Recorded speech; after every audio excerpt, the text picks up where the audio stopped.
الحمد لله رب العالمين وبسم الله الرحمن الرحيم أشهد أن لا إله إلا الله وأشهد أن محمد رسول الله. Assalamu alaikum to all. Alhamdulillah. How you doing? I'm good. I heard you singing while you was on Blog Talk, You heard me speaking? What was I speaking? singing on Blog Talk. You were Oh, singing along singing. with Oh, the yeah, humming. Oh, was it? Sometimes we ain't paying attention, so I hope I was in key, inshallah.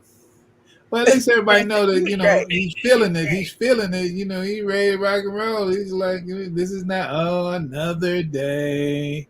Yes. Let's go. Let's go. Let's go. Let's go. That's right. Alhamdulillah. That's So the let energy. me switch up my speaker, get that all straight. All right. Well, I'm going to turn it right on over to you, I'll take it. and then we're gonna keep walking on, moving on down the road.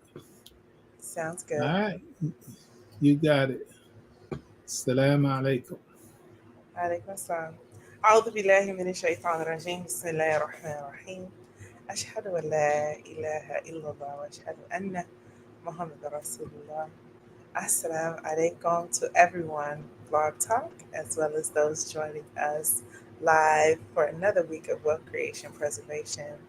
I am Haja Kamila Shuaib, and I'm honored every week, every Monday, to be able to hold space with my community for us to explore new thoughts around getting better, around being better and growing, around our worship, around, creating legacy, around all of the things that will allow us to live a full, happy, prosperous, joyful, and full of gratitude life.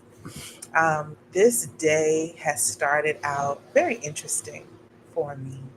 I've had every week, because Monday is my check-in day with the women that I work with this year through accountability. They give me a check-in on Mondays. And I really feel like Monday has gotten a bad rap over time, because Monday has consistently been that day that we are now at the service of others, whether it's going back to the job or, there's always like the errands or the bills that need to be paid. The offices are open and ringing our phones. It's like we don't have a break in between these moments other than the weekend for some of us, depending on what your work schedule is. And in today's conversation, I know that what came up is like I realized how much of a beautiful relationship I have with Monday now. Whereas before, my relationship with Monday was not always the best. It would give me anxiety on Sunday knowing that Monday was coming around, which was a great deal reason why I started to fast. That was a percentage of the reasons why fasting on Mondays was for me to not participate in the collective stresses of what Monday has been given over time, right? We were so quick to say, thank God it's Friday, but it's like, thank God it's Monday. Thank God for every day. But I mean, I'm just saying, like, to start off into the week and really set a goal or get that much closer to a goal. So today I said today I was going to take my time around how I engage with the community today, because there's a lot of energy online and in the environment, and it can become a stress that in many ways we don't even realize why we're stressed about something. Is because we're carrying the energy of other things outside of us that have nothing to genuinely do with us, that we don't take a moment to really reconnect with being present with where we are are at in our lives right now, right? And so this is a moment where I want us to really think about and understand, you know, what is faith truly for us in our lives? You know, what level of access to happiness we truly have? Are you chasing after a thing that really won't serve the better parts of your life? Is that where the stress is rooted, right? So when we think about like wealth, you know, it's like because I think that we associate wealth only with one aspect, which is money, which is the financial parts of our life. And yes, yes, that is important. I have been watching a lot of documentaries because we're in the season of Olympic trials and things like that. And I have I look at the stories of those that prepare to compete, and in particular in the sports arena. But we prepare to compete in many ways in our own lives, right? Whether that is for the promotion at the job, whether that is for the business that you're building, whether it is for the attention of certain family members or making something stronger in our lives. We're constantly in it's, and I'm talking about healthy competition, right? And it is in that moment when I think about how do we prepare ourselves for the big win. And when we achieve that win, do we is there this slump emotionally that happens because you feel like you've done it all? Like, okay, I'll be happy when I achieve this. Well, you can achieve that thing and then there's like, well, what do I do next? And that can send you in like this emotional slump, right? This moment where you're trying to figure out, well, what is next? And we have been talking about the plan. Like, how do you put together the plan? So I have some big goals in my mind, right? And I have little goals in between on the way to the big goal. And on that journey, there are moments where I would hit the little benchmark, what they call benchmarks, the benchmark goal en route to the big goal that will allow me to stay focused and celebrate the journey. To really focus on what that journey looks like. You know, those things that I know, you know, comfortably that it's going to take a bit more time that to shift my mindset around not living in the anxiety of the goal of, well, when is it going to happen? But to really sit in the patience of it. Um, I'm thinking of an analogy because you see, one thing about me and my fasting brain is that it has access to all of these thoughts that'll be firing off, all of these different little fired off thoughts. So I can feel myself getting too abstract. So I'm gonna ground it and make it a bit more concrete. So I know that when I get off here, I'm gonna cook dinner, right? And so when you think about like the goal, you know what the meal is that you're going to prepare. And in the midst of it, you have to get the ingredients together to do it.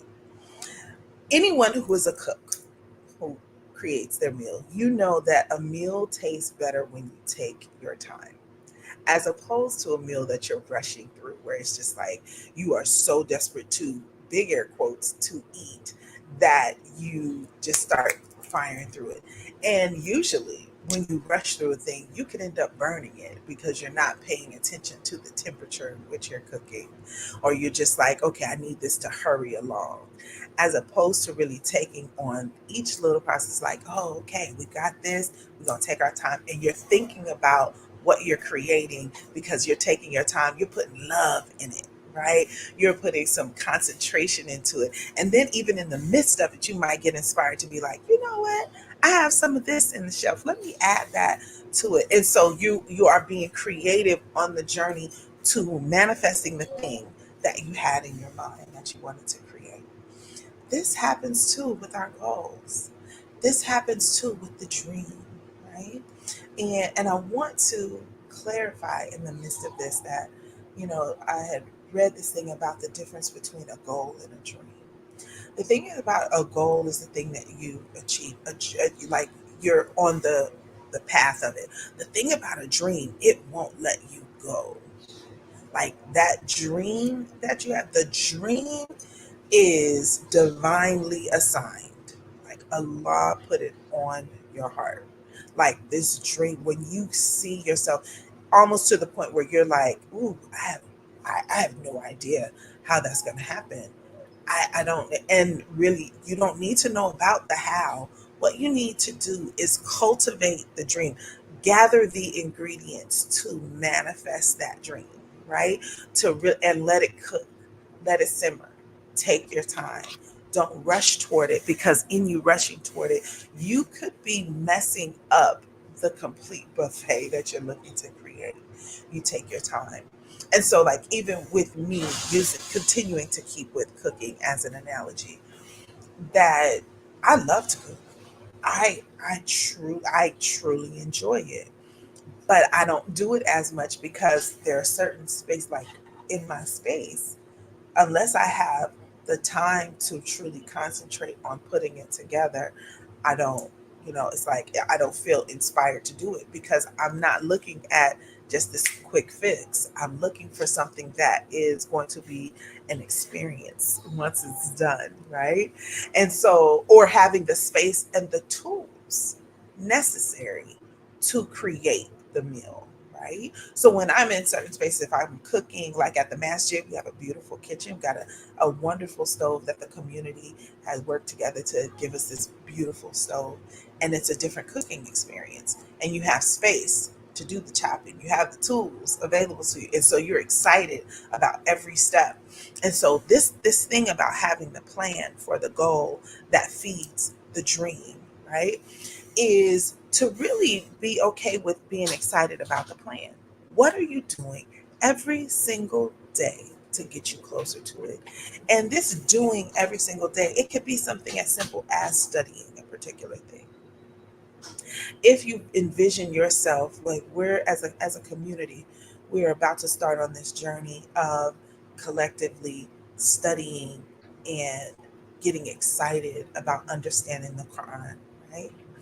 And many times, as a new student coming into learning this beautiful language and understanding this beautiful book, is that we hurry up and we judge ourselves on how far along that we are. Well, over and over again, we hear about the blessings that come along with us, you know, with every word, with every letter, the one that stumbles, and the blessings that are in that. But you're still going, you're still chipping away at it, you're taking it. And the goal is not to conquer the Quran, the goal is to be conquered by it, is to let it overwhelm you, like overwhelm you in a way. And I'm saying not in the negative connotations of overwhelm, because think of overwhelm like it's just like something that, it's not navigatable.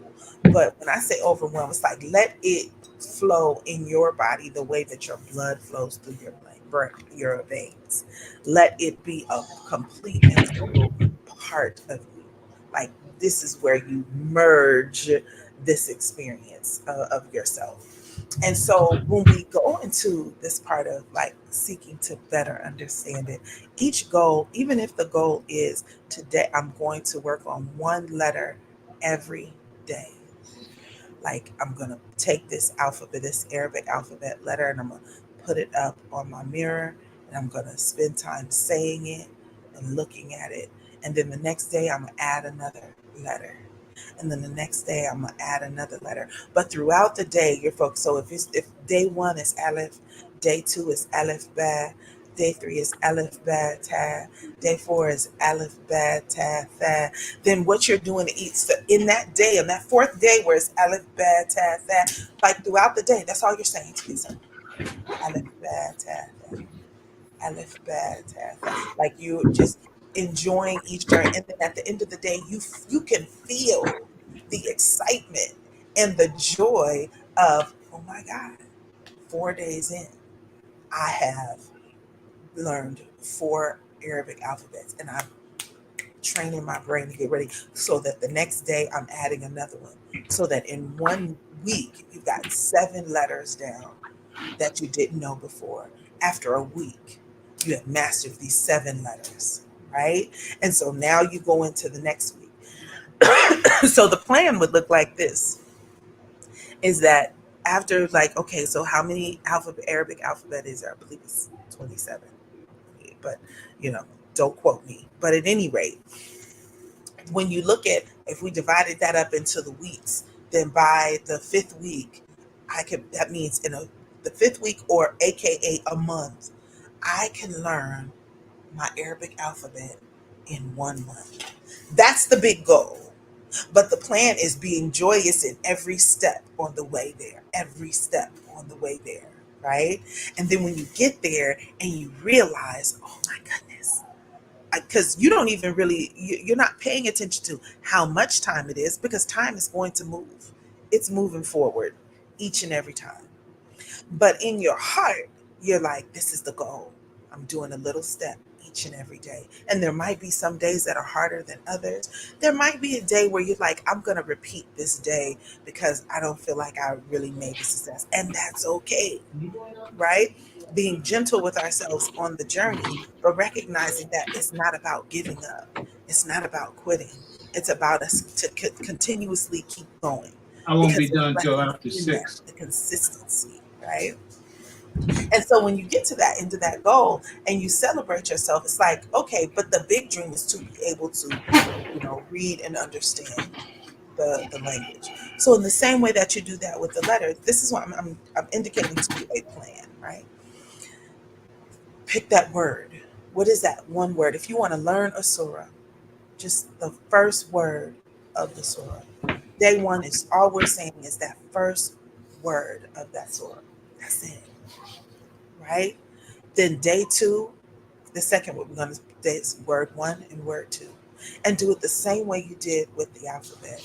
Here's what I love about, even in that, because, like, mind you, this plan that I'm sharing with you is happening in real time. This is not something that I thought about over time. It's just for you to learn how to celebrate the journey and the beauty of allowing yourself to commit to the dream, commit to the goal, right? Is that the blessings are happening every single day, every day. And sometimes we try to swallow there's a African proverb about, how to eat an elephant one bite at a time. We keep trying to swallow an elephant whole, like it's a tic tac, like, and it does work like that. Because the thing about, with any goal in the Quran, it should always be a goal for us in our lives. But with any goal, whether it be financially or otherwise, anything, is the journey is preparing you and expanding your capacity to take on the responsibility of the ask. That's how the journey is. That's what it is. So going back to when we look at athletes, like they're training and getting prepared for the race. They're prior to, in the training mode, they're doing consistent workouts. Leg day, arm day. It's just like doing these consistent things, right? And then it's like, okay, now we're going to put it on the track, or we're gonna, you know, run through this particular drill, or we're gonna run this play, after they've done all of the little consistent behaviors to prepare the vessel for the responsibility of the race. And many of us, we just be wanting to just jump right out there and get on the field. And at no point in time are we preparing our heart, our mind, our body, our spirit for the responsibility that comes along with it. Full transparency moment, because um, one thing I'm joy is bubbling in my whole body today. Okay, so that's why the lightness of this conversation. I always see this as a session for me to ta'aleem, right? That as I'm sharing, I am learning, right? This is that for me. Full transparency moment. I, as of lately, have been really having a real conversation with myself around the ideal of marriage. Like, what does this look like? Because I'm very clear about certain goals and things that I have as far as business. And, I've been hearing, listening to different podcasts and conversations and reading different books, like to really understand marriage relationships, right? Especially in this era, because it's very different than when I was growing up, right? The dating world, the, seeking out a mate world is very different. Okay. And in the midst of like understanding that, there are things that I have to ask myself the question on the journey towards, like, Camila, if this possible mate was to show up tomorrow, would you be prepared for the responsibility that comes along with the commitment of marriage?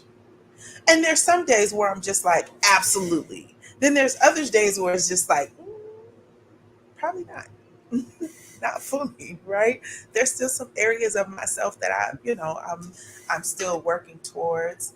And there's certain parts of myself that I'm very clear about. This just for those that's yapping in the back. There's some very clear parts about it that I understand within myself that I won't be able to discover until I am in a healthy, generous, and loving relationship. Those are a few of the requirements, right? So it's like there are some things that won't come out of me until. So I'm not expecting that there are certain things that I'm just going to have fully intact prior to. But I'm clear about the goal. So every day I'm looking, okay, what are those things that you're doing for yourself to prepare yourself for the responsibility of the ask? So when I make the prayer for the thing, it's like, okay, bet, Camila, this is what you're praying for.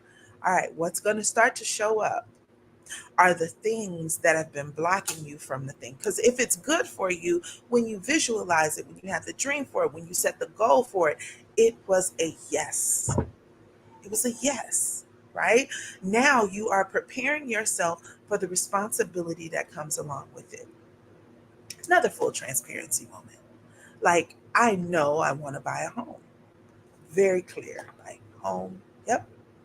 And so sometimes what I'll do is I go on Zillow and I look at just what's the market doing? What is the price for certain houses and what are the aspects of the things that I'm looking for?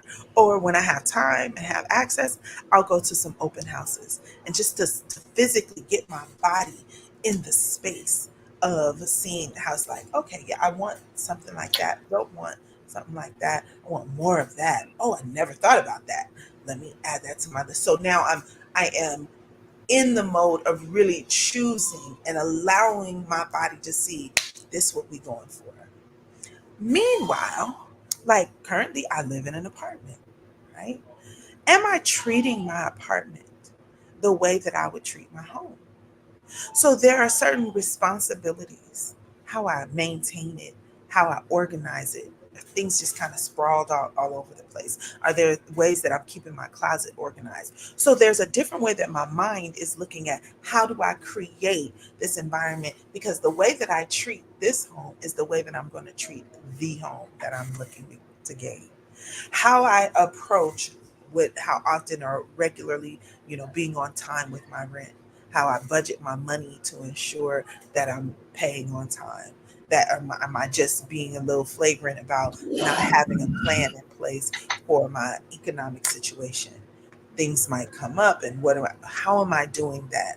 These are all things that, for me, that I recognize that in the midst of me having this goal of wanting to own a home, there are certain behaviors that have to shift within me to be prepared for home living.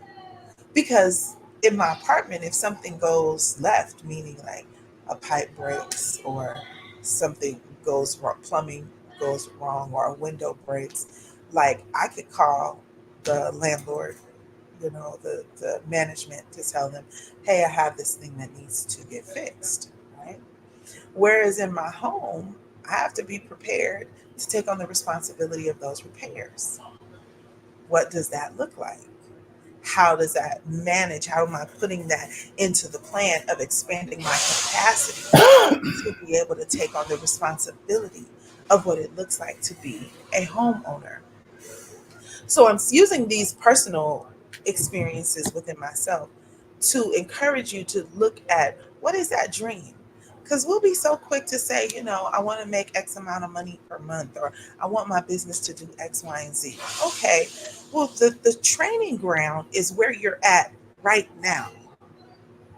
Like you can have this goal to start a business, right? But you're mismanaging even the money that you're getting from your job. Because whether you think so or not, your job, you as an employee, that is your business.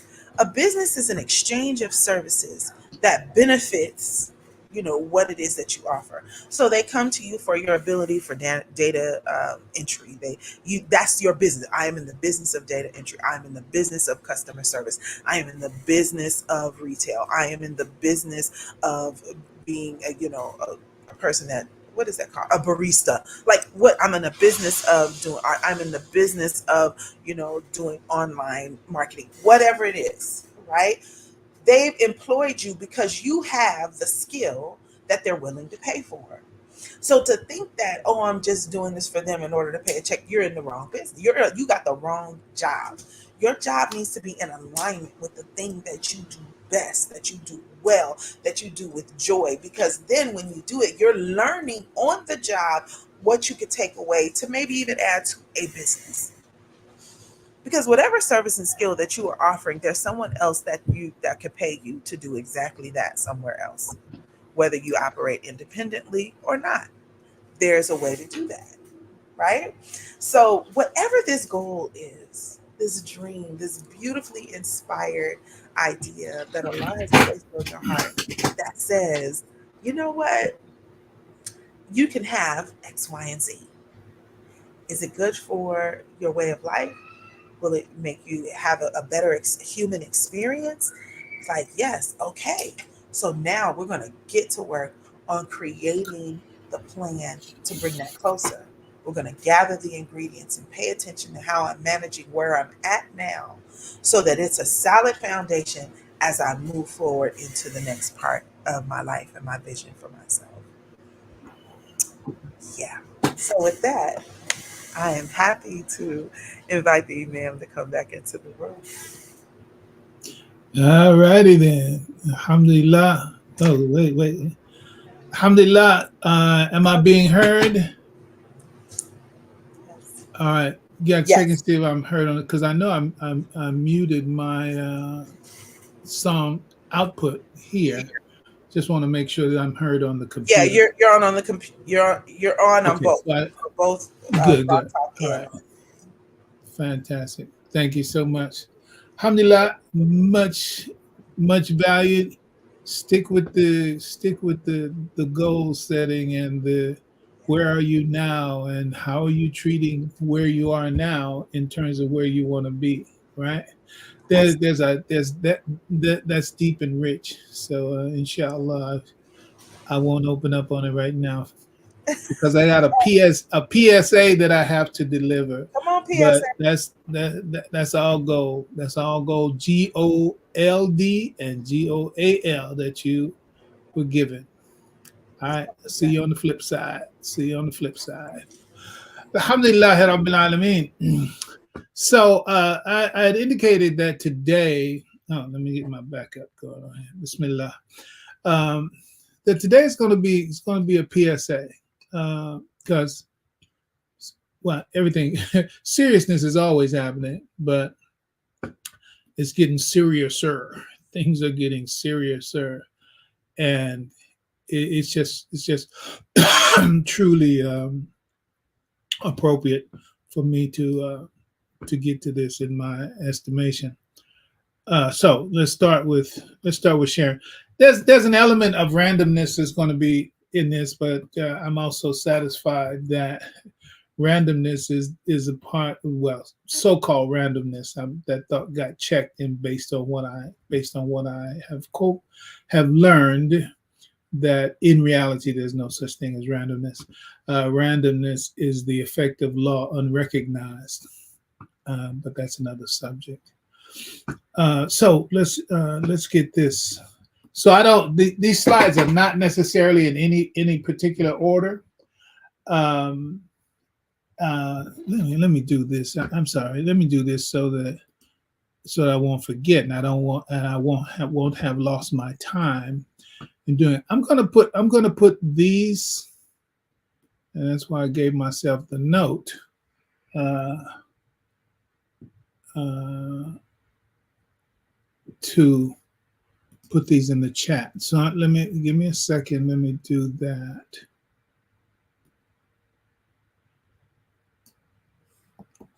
Now, don't y'all go away to try to see this when I'm putting it there for you. Use it for future reference. And today is not too soon, but I want to get them into the chat so you'll have access to them.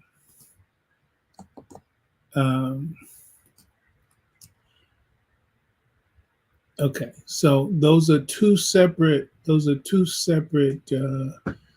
videos that I recommend that you get to at your earliest opportunity.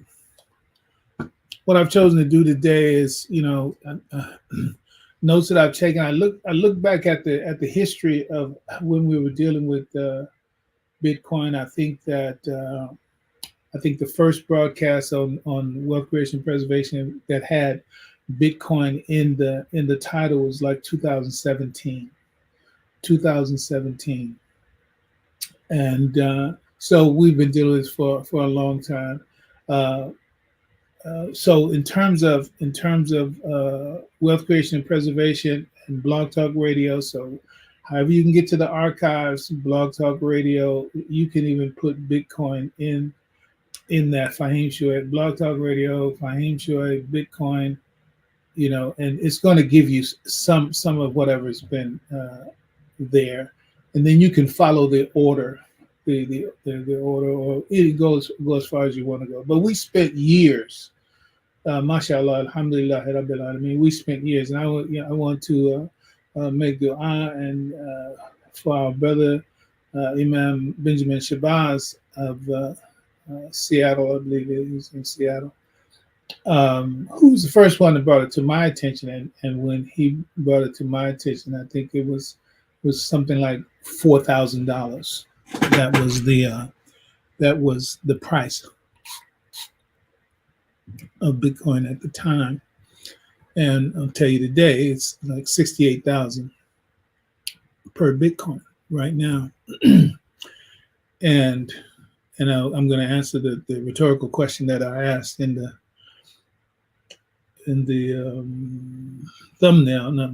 whatever the post for these broadcasts.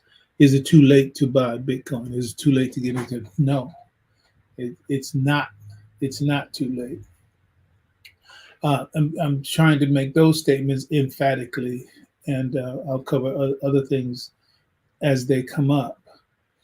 But those two documentaries, let that be my first recommendation to you. You need to look at that, because it's also part and parcel of what I'm talking about today.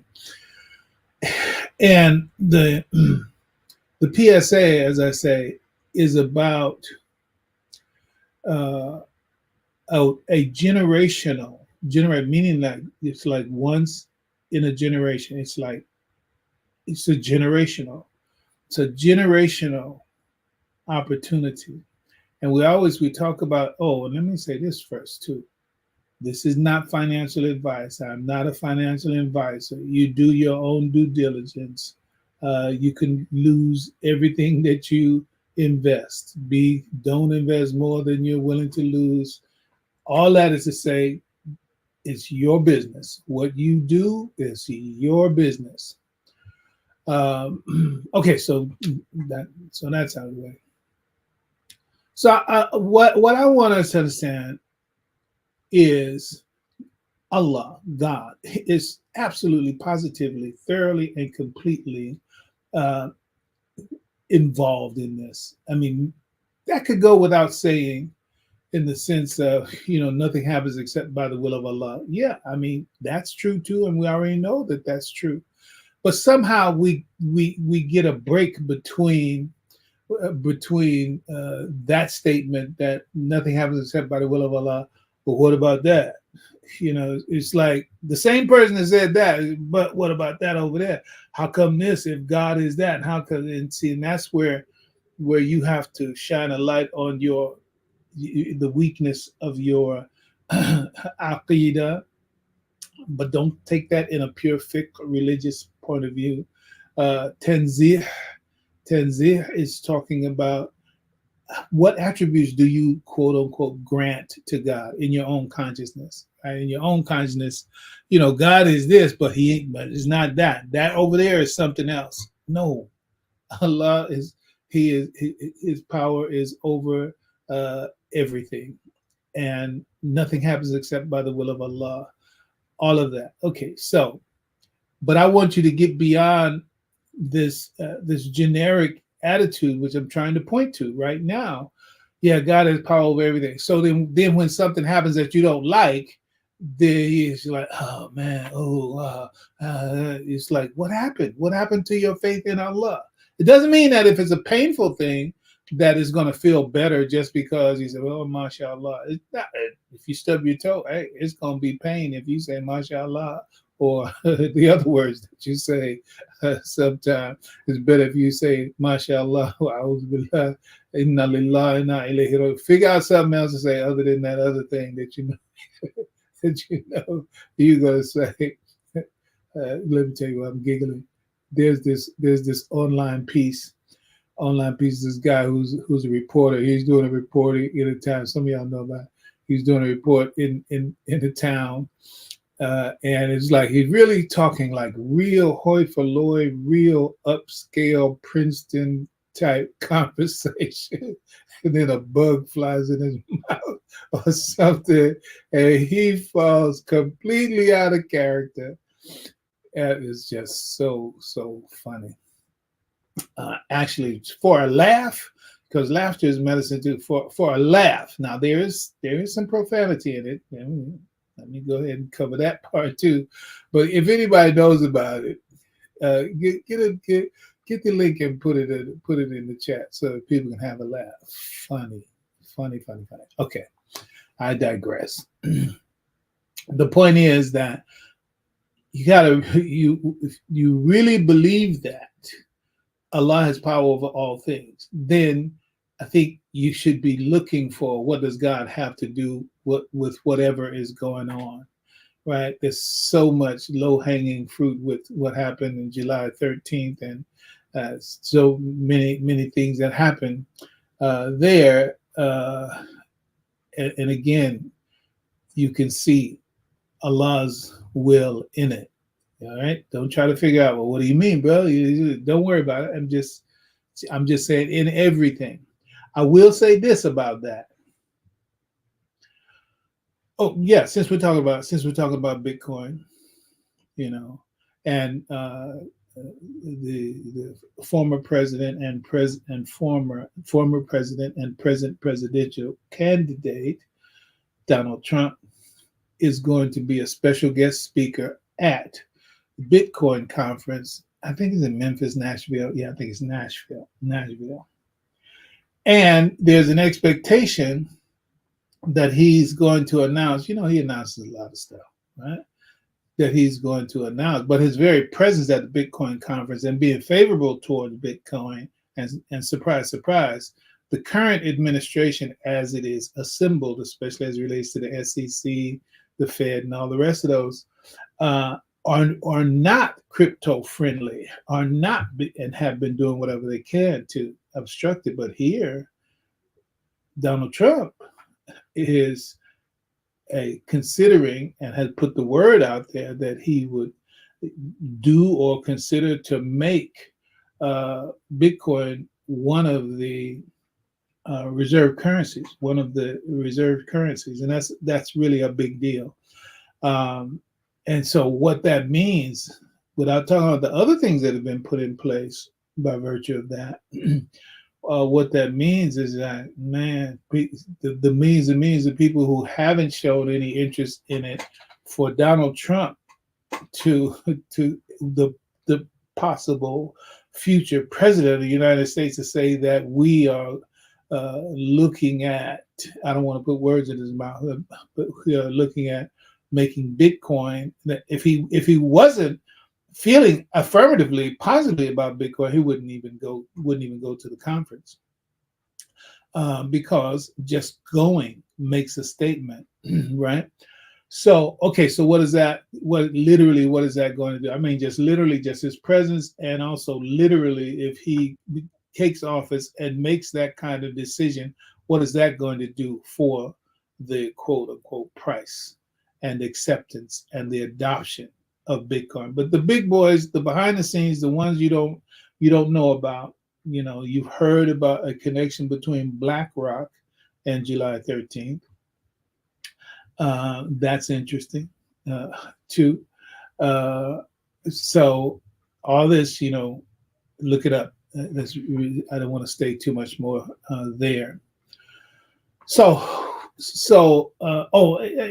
I'll tell you this. I already had and I've said this years ago. It's like early in the 2000, I think 2019, yes, was when I really made that point, because it became clear to me by the grace of Allah at that point in time. Let's see if I have my note here. Yeah, this is actually in 2017. This was a note. These are notes from my wealth creation preservation notes of 2017. So that's 7 years ago, right? So I'll just read the note and go from there. Matthew 2016, that's the chapter. But again, in the year 2016, what happened? It said that verse says, the last shall be first and the first shall be last, right? Why is that important? Because the people who have been most oppressed by the economic system, they're the last. But now has entered as of that time, 8 years down the road, as of that time, a new system, indeed a gift of God, which is the meaning of Matthew. A new system, a new opportunity, a new possibility, a new potential entered into the human space. Okay, we'll talk about inventions maybe before this is over, but Bitcoin is an invention. But it's an invention, it's an invention that can make the first last and the last first. A quick example what comes to mind right now, Berkshire Hathaway, the Oracle of Omaha. I know all those things about him, but his name escapes me. Warren Buffett. Okay, Warren Buffett. Him and his partner. I don't know if his partner's still living or if he passed away. But they ride buddies, and their whole thing: Bitcoin is rat poison, right? Jamie Dimon, which is Goldman Sachs, he also, if I catch anybody in my organization getting involved with Bitcoin, they're going to be fired on the spot. These are the kind of public things. Jamie Dimon is on a whole nother page right now. He's let's go. He's Bitcoin ready, fully engulfed, if you will. But so the Warren Buffetts of the world, they still are a solid business investment, blah, blah, blah, to the extent that it is in what they call TradFi, traditional finance and stuff like that. Hey, he's the GOAT as it relates to that. So he's the first. But if he stays where he is and ignores Bitcoin, then the first shall be last and the last shall be first. So those who have been last in line, but who can get this gift gives you an opportunity to get into a line like no other line, because there's not going to be another line like this right now. This is it. It's like gold, for example. Gold was the money of the human world for some 5,000 years. That's like gold was the money, right?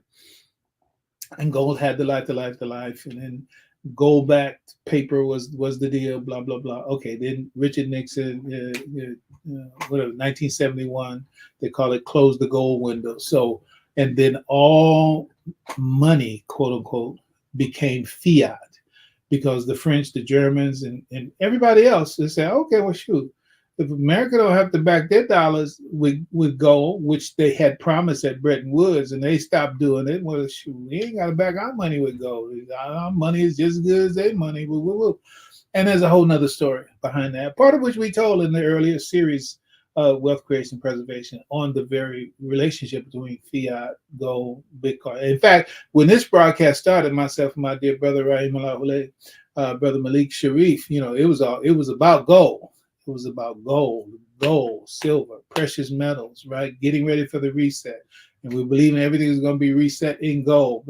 We knew something was coming, but we knew nothing about Bitcoin and what have you. So the point is that so gold was the quote unquote the definitive asset around the world for 5,000 years. All right. And in the global context, when you get to Bretton Woods is the agreement that America was the boss after World War II and had the most gold. And so the dollar became the world's reserve currency. And that was because it was backed by gold. All right. But here comes Richard Nixon after that, in our involvement, i.e. the U.S. involvement in Vietnam and having to pay for that war and blah, blah, blah. And people say, hey, shoot, how are they paying for that war? We know the French already knew because they were there before. They were there before America got there. We know how much it costs to run that war thing. They say, okay, where are they getting the money to run the war? If the money had to be backed by gold and you keep spending this money, well, yeah, I'm not sure you really got that gold. So de Gaulle, he sent his ships over here to get the gold that they had at Fort Knox, if you will. Just stay with the analogy. And Richard Nixon said, nah, man, I can't give you that. That was gangster. And in that moment, everybody got the word. Oh, okay. That's what we're doing now? Okay. All right. So everybody went on fiat. It's like, no, he ain't got to back his gold. Okay. So therefore, gold fell off the throne effectively at that point in time, and this fiat paper money became that. So that's a very recent thing, right? Let me see if I can run this up. Run up to 2008. So we're going to run past the .com bomb or what have you, and then we get to credit default swaps and the real estate collapse of 2008. Right? There were several in between that, but that was the biggie, 2008. And so let's call it all hell broke loose, right? But at a month after, right, in the time of that collapse in the world because of the Big Short, you see the movie, watch that, Inside Job. There's so many other things that documentaries either dramatize or factual about. Yeah, this is how we got into this mess. And the way you got into the mess was because of fiat currency and all the inflation that goes with that and the false nature of your fractional reserve system and how those who were in it gamed it until the game just blew up, right? But fortunately, Bitcoin came in at that time. And I'm saying, just think, I talked about Tanzia. Right? Tanzia is like, what do you think about God? What do you think about God? Okay, do you only think about God in the context of prayer, or you only think about God in the context of whatever? Who likes Israel, don't like Israel, who's in Mecca, who's do you think that's the only business of God as it relates to human beings? I'm not going to stay there, but I'm saying expand your idea about God. Allah cares for humanity, and the whole world was, and to a very large extent is, enslaved by the central banking fractional reserve fiat currency IMF, World Bank, World Economic Forum, la, la, la, la, la, those people and the money system based on nothing but because I say, which is the essential meaning of fiat. Debt slaves, whole nations, whole continents, when you talk about Africa, dominated in an unjust, fallacious economic system. Debt slavery. Debt slavery is the way that profit was made. It's not about the money. It's about how many people are indebted to you. And the paper money is nothing but like monopoly money to be a sign of excuse me, a sign of value. Excuse me. Okay, so because Allah cares about the human being, maybe Allah said, here's a gift for you that will solve the problem that makes your life what it is. It's not an instantaneous Tinkerbell kind of magic wandy kind of thing that says poof, it's all everything. No, life don't work like that. Just like slavery, infanticide, and misogyny and alcohol was not dispersed completely at the time of the first revelation of the Quran. No, it took time for those things to be done away with, and done so in the context of the operating lives of the people. So, okay, so that's how God does. He's Rabbil Alameen. He does things gradually. He does things in the way, in the manner, in the time, in the form that's necessary to solve it. So Allah does not create more problems than he solves in the way that he resolves to change things, right? So to speak of that as the sunnah of Allah, so it is fitting as the sunnah of Allah say, okay, it's my turn. My time to give what's needed to save humanity. So understand this statement that I'm making, and you can find it more stated in, in somewhere in the links that I put in the chat. The point is that there's going to come a time when Bitcoin, which is like digital gold, is going to replace all currency, right? It's going to replace it. It's like it's going to be, quote unquote, it's going to be the money. Now, see, it's on you to say, man, he's doing too much, doing too much. Well, listen to one of those, and the mathematician with the PhD from Stanford, if that helps you. He lays that out. So if you can get into your head an imagination of, okay, what if, I have to look for that statistic, okay, what if Bitcoin in the future is everywhere where dollars are now? I think it's something like 80% of the world does business in dollars because of the nature of Bretton Woods and going back to the Saudi, the petrodollar, and all that, which is broken down right now. All those kinds of things. There's so many elements that are involved with it, but and therefore not, and that's why the dollar is everywhere. And mashallah, it's unfortunate, but it's real. That's what happened. The Gaddafis of the world and the Iraqi Saddam Husseins of the world, you get told that it's because they were supporting terrorism, and no, they were messing with the money. That's the problem. You mess with you trying to get off this dollar. You trying to make a deal with somebody else for your oils, and you don't have to use dollar. Okay, well, economic hitman coming to see you. All right, an economic hitman can take the position. You look at the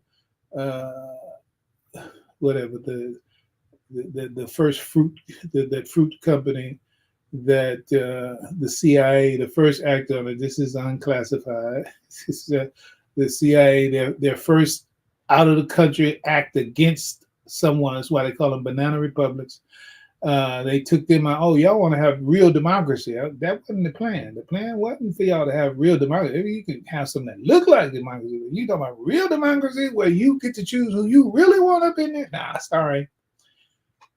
So they send in the crowd to take him out. So then that's what happened with Gaddafi. That kind of thing is what happened with Saddam. And it's all about the money. Follow the money, says the president's men. All right. So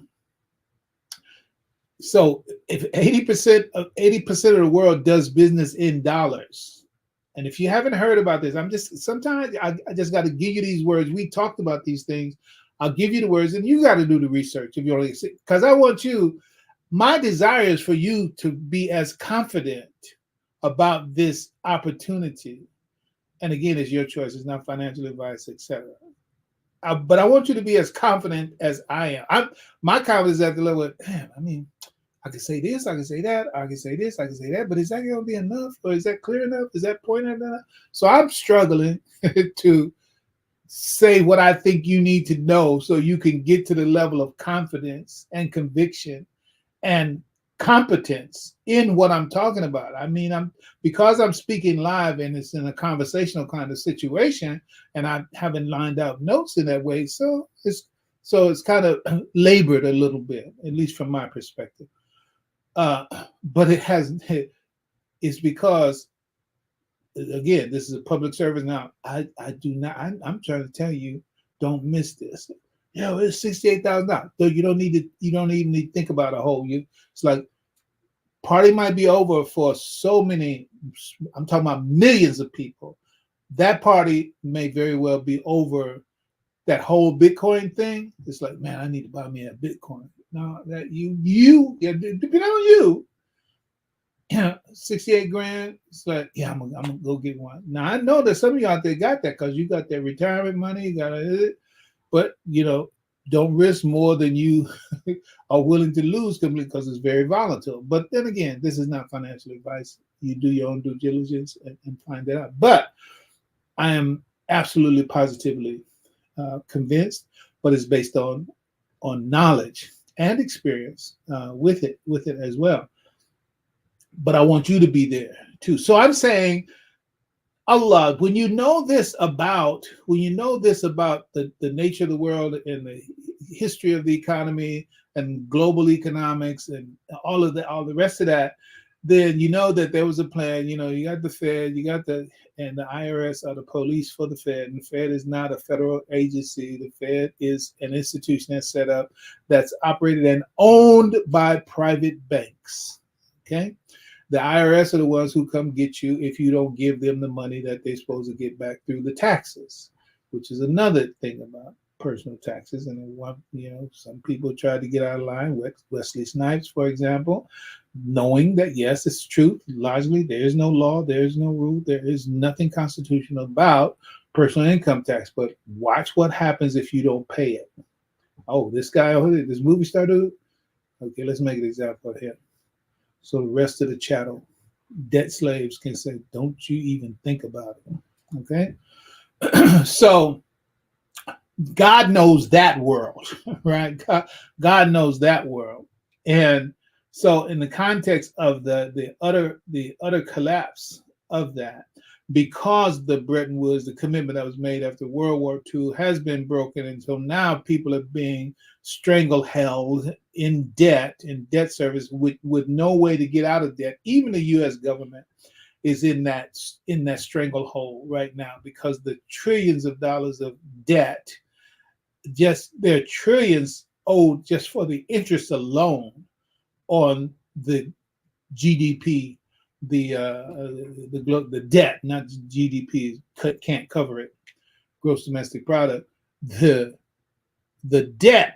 There's no way, mathematically, there's no way for America, the government, to pay those, and you got to ask yourself, who are they paying? Who are the national debt? Okay, the national debt. See, I can say, if I say debt, I owe PG&E, I owe this subscription, I owe that. So it's like, okay, let me see, who am I paying here?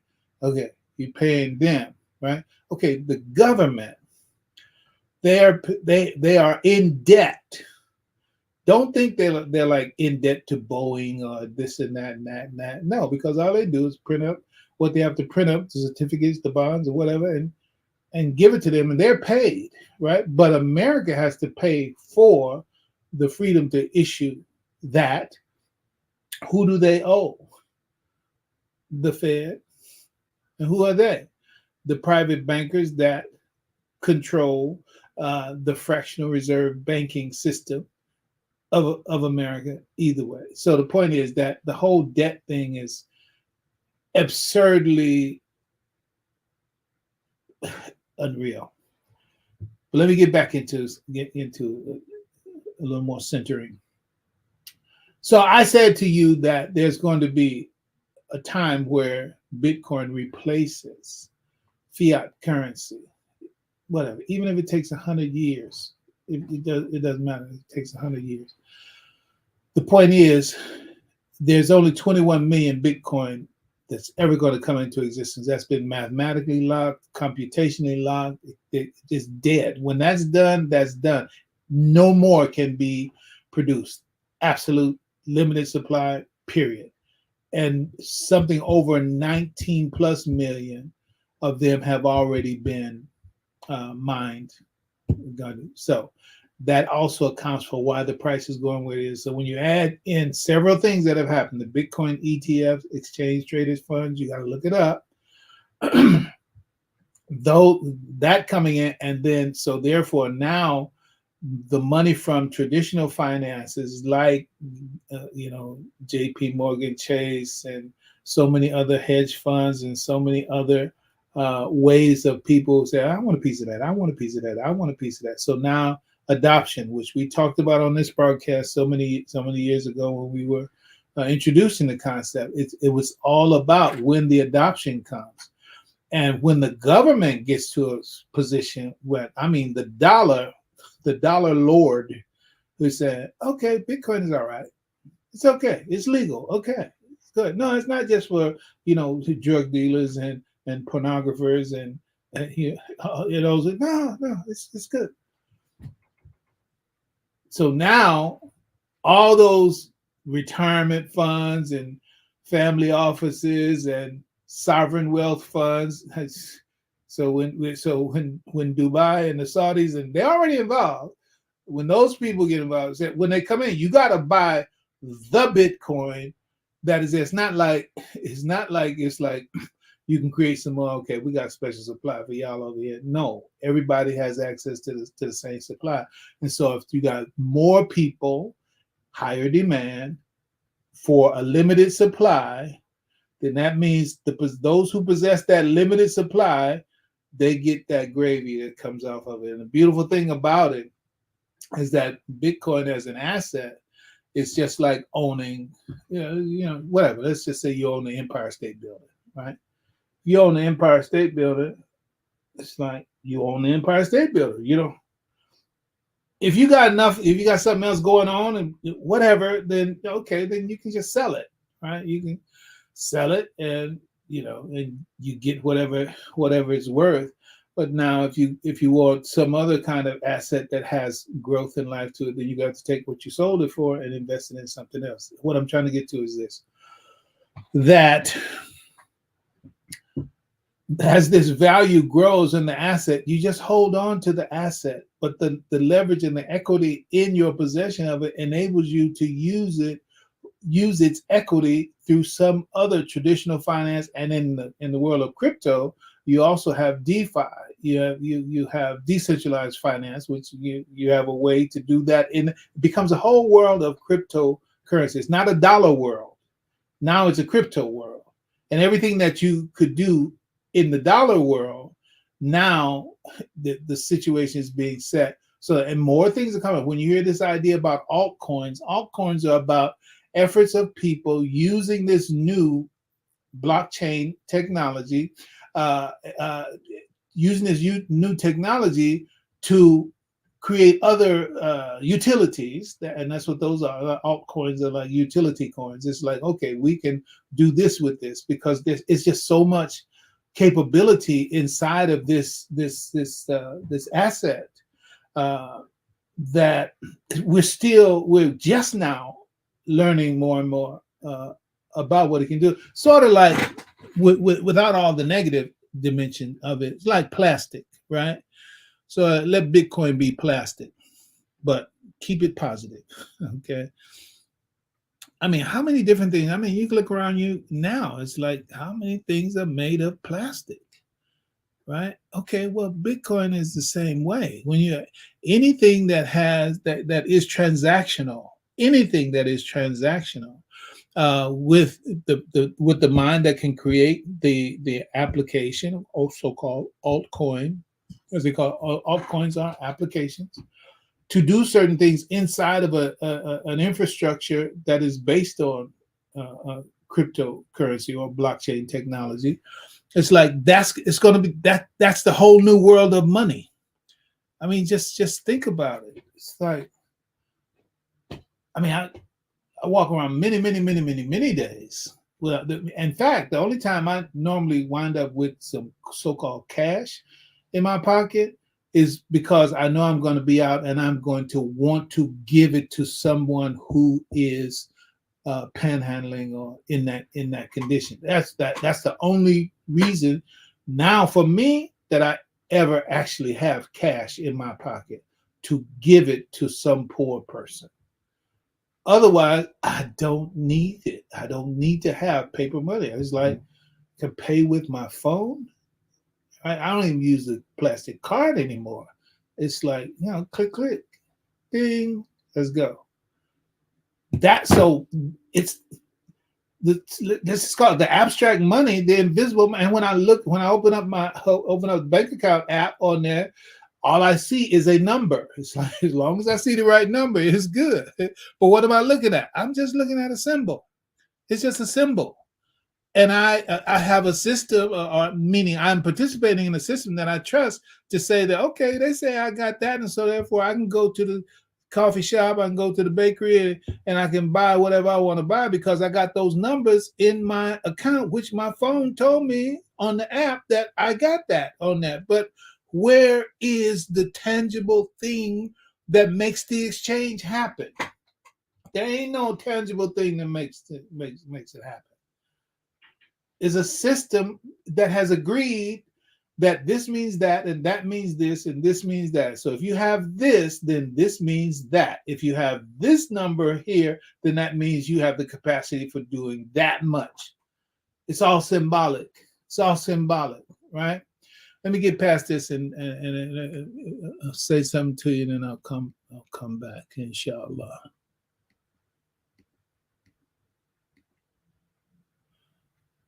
Oh, did I go away from the page and I was already there? No, I was okay. Here's the deal.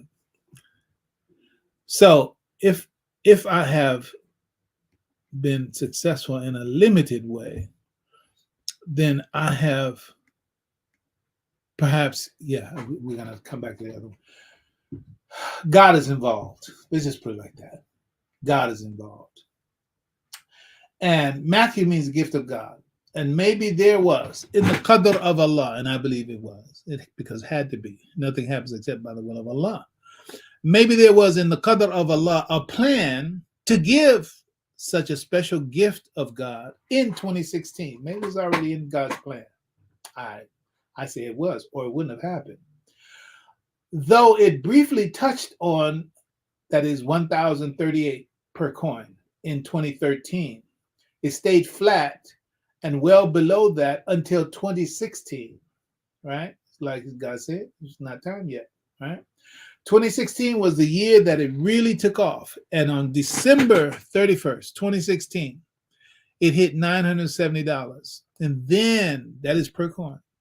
Then January 2nd, 2017, it broke 1,000 and has never returned. It has never come back to 1,000.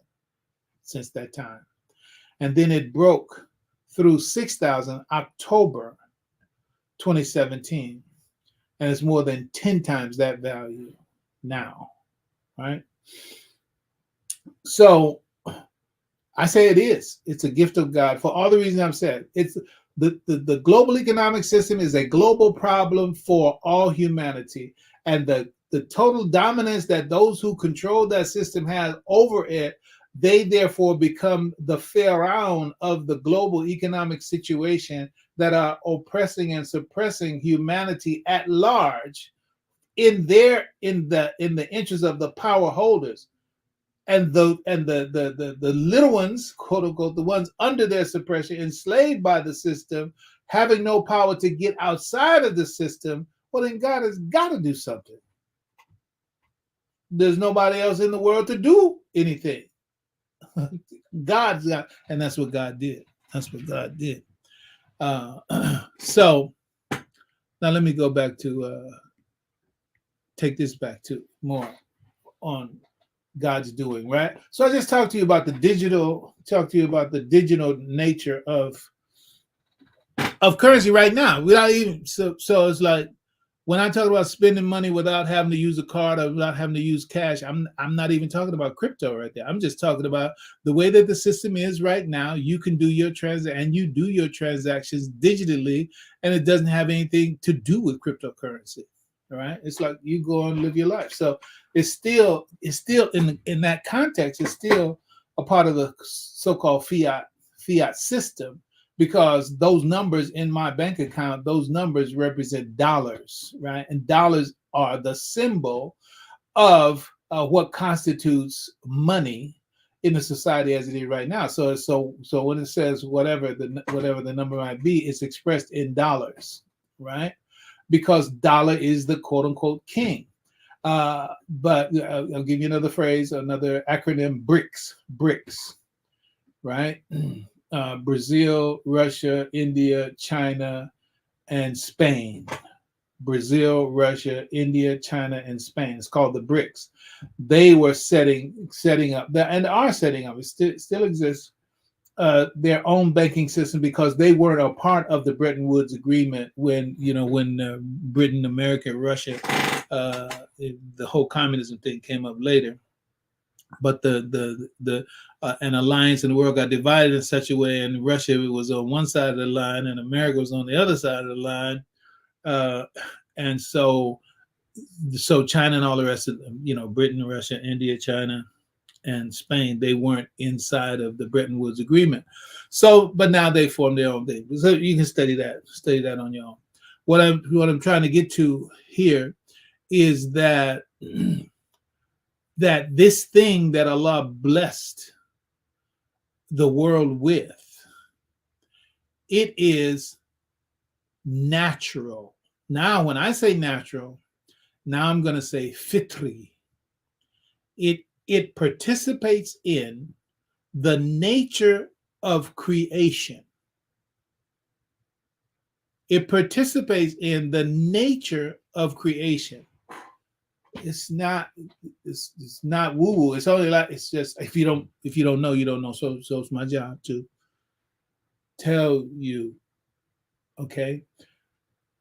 Bitcoin, just like you have the idea of the particle wave theory, right? We talk about when you have the Heisenberg uncertainty principle, blah blah blah. All that is the only thing to say about that is that the more you know about the speed of an atom, the less you know about its position. The more you know about its position, the less or velocity, not just speed.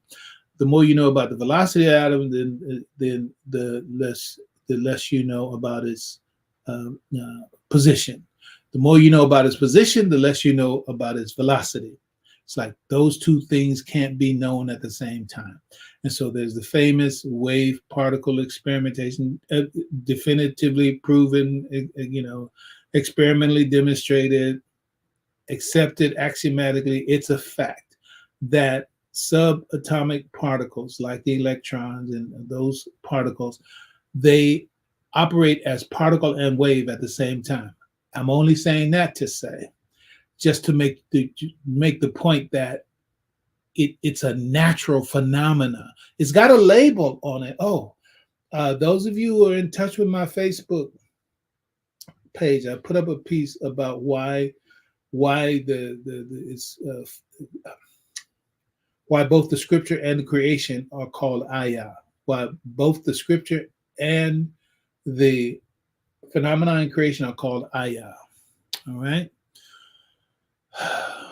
And in conjunction with this, in that piece, I do a lot to try to get us to grasp the idea that when we see words, for example, when we see words, what we are seeing is the embodiment of ideas, truths, principles. When you see a word, but the word itself is not the ideas, the truth, the principle, but without the words, you're unable to see that abstract truth and meaning, because the truth and meaning is not something that's tangible, but it's something that has value, but it cannot affect human life until that truth and meaning reaches the human mind. And it cannot reach the human mind until it is embodied in some word that the human being can access and abstract from the word the meaning that's being transported by that word. So the point is, the mind had to come into existence that could abstract the meaning, put it in a word, and the person had to be at the level of literacy to be able to know what that word means, when to read the word, and in reading it, meaning that you can abstract from it the meaning, which is itself abstract. And so now what was unseen became embodied in a word, and then the mind, equipped with the capacity for decoding, is able to read it and consume the meaning that had been embodied by the words. All right. Well, that's what happened with Bitcoin. There was a value for money, a value, a truth, a meaning. Money is not concrete. Money is abstract. Money is a function. Money is language. I can the documentation for everything that I'm saying right here. So money itself is a language, right? So therefore, money is abstract when you understand what money really is. I tried to say that the very fact that I don't have to have any cash or any coins or a card in order to go into a store and walk out with stuff, and I don't have to have cash, coins, card, anything. All I have to do is have this electronic exchange between their system and my system, and I walk out with stuff, right? Well, where's the money? Where's the money? The money is whatever facilitated the exchange, whatever facilitated the exchange. Okay, and so there are certain things that now I would have to spend a lot of time talking about. Well, what is the definition of money and how is quote unquote Bitcoin money? I'm not going to do that right now. Just understand this, that what I'm talking about right now is that Bitcoin is an embodiment of the actuality of what Allah intends for money. Listen to this: safe money, just money, fair money, true money, immutable money, uncounterfeitable money, transparent money, easily transferred money, universally accessible money. That's what Bitcoin is. That's what okay, just like to say this. I don't have any. Okay. So you don't have any. The idea is that who has that, they have something of frankly immeasurable value, because that's what the world needs And many people don't know that they need it yet because they still got a bank account, they still got a credit card, they still got, they say, I don't need no Bitcoin. But you got to remember, it's all tied to the fiat currency system. Though that paper dollar that you have and that bank account, etc. Just, I mean, what happened? Some of you Patelco people, you saw what happened. If you don't know that, look that up too. So you know the system is fraught with the possibility that all your stuff can be wiped out. Okay, what about Bitcoin? Bitcoin can be wiped out if the global computer system is wiped out for everybody. Well, yeah, we got bigger problems if that becomes the case. Not just this local cloud strike thing that happened. That's connected with July 13th. I'm almost certain.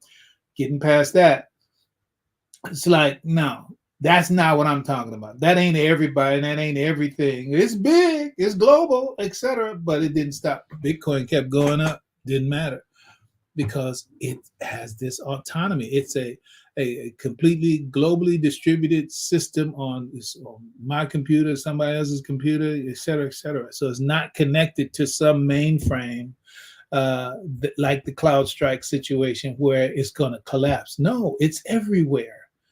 It's global.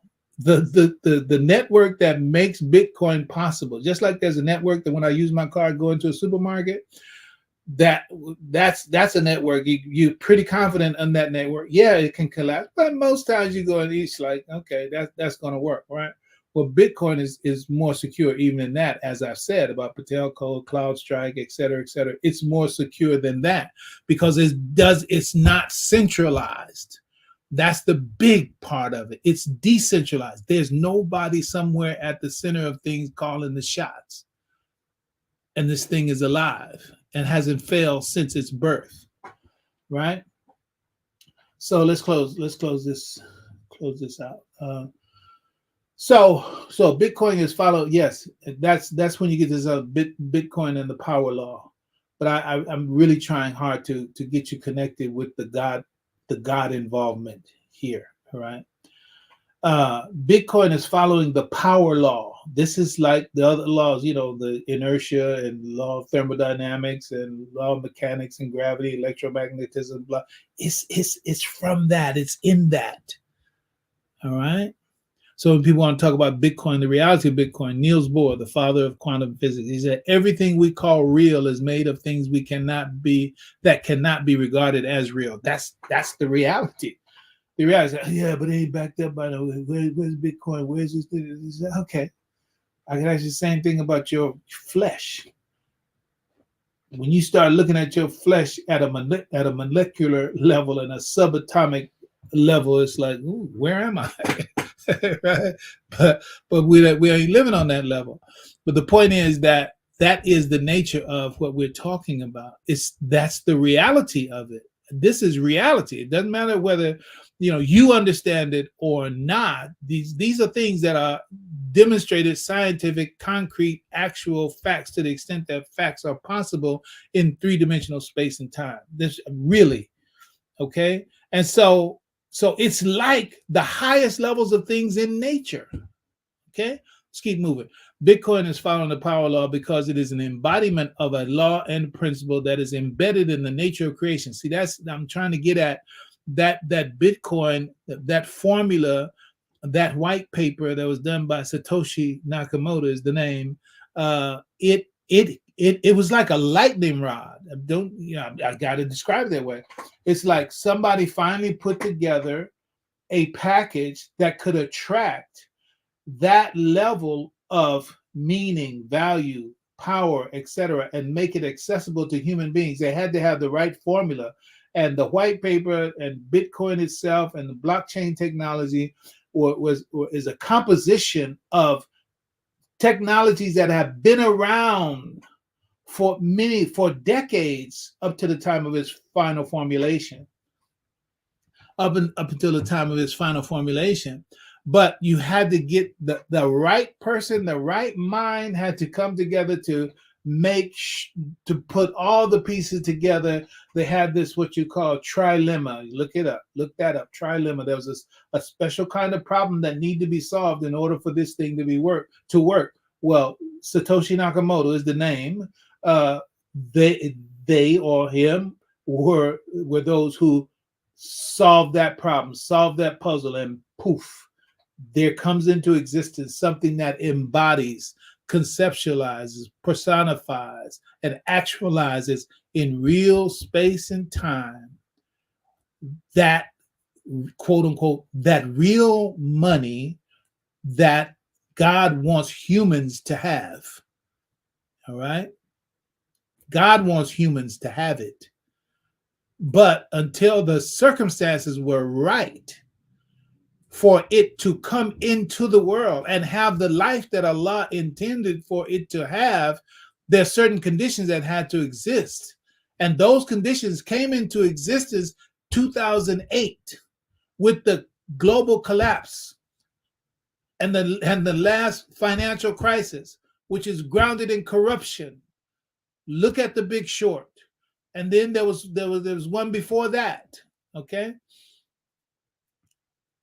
The $1 trillion bet. Look that up. Okay, let's finish up. So here comes the mind, the mind, the wherewithal, the technology, etc. for that happening.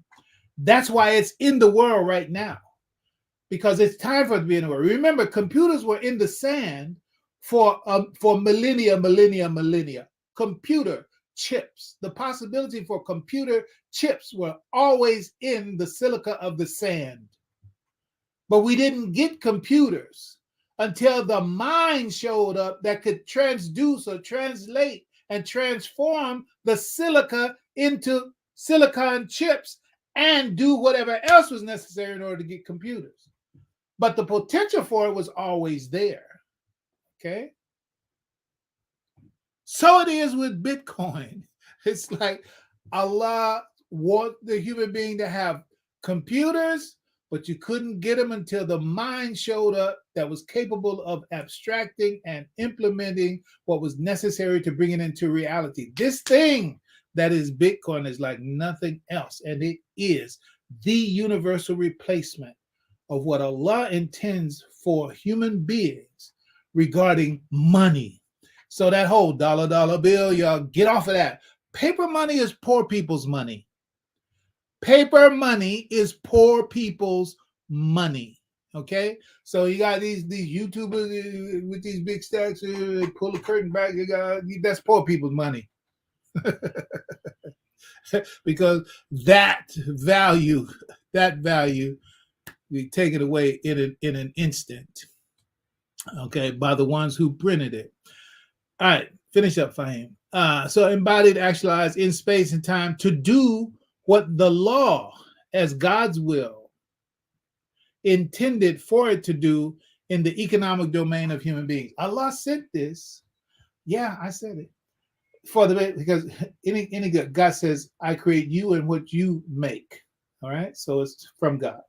That he said, y'all need this. Y'all need this because the debt servitude and the global domination of these global corporate interests, it's like they are your pharaohs and you are their slaves.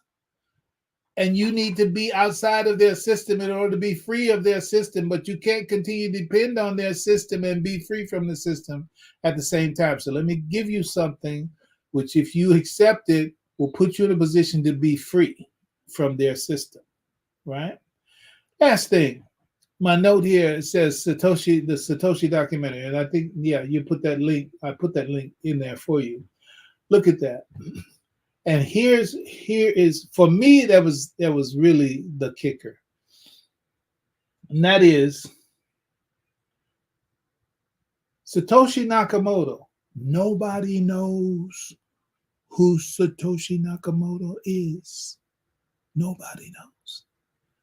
And there are these wallets that the blockchain blockchain is an open, transparent bookkeeping ledger that's globally decentralized, blah blah. You can see it. So there, in the first block, you can see the Satoshi wallet, and the Satoshi wallet has something like 1,000,000 Bitcoin in it, and nothing in it has moved from the beginning of this. The first block was mined, I think, in 2009, and that was when it was on. There's no turning back. It was locked in. It happened. It's real. There's a regular anniversary of, I think they call it Pizza Day, whatever.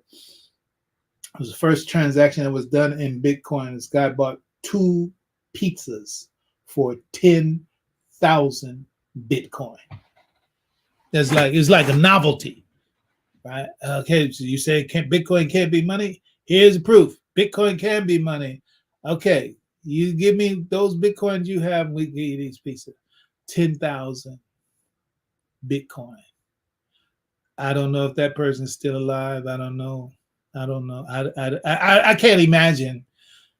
I can't imagine what would happen in my consciousness if 5 years later, I'm just using that as a number because of 2013. I think what do we say? 2013. Thank you for your patience. I say, in 2013. This is like 5 years or so. Maybe after that, it was almost $1,000 per Bitcoin. Can you imagine being the person who spent 10,000 of those on a pizza? And it's at 68,000. I can't even do the math now. It's 68,000 now.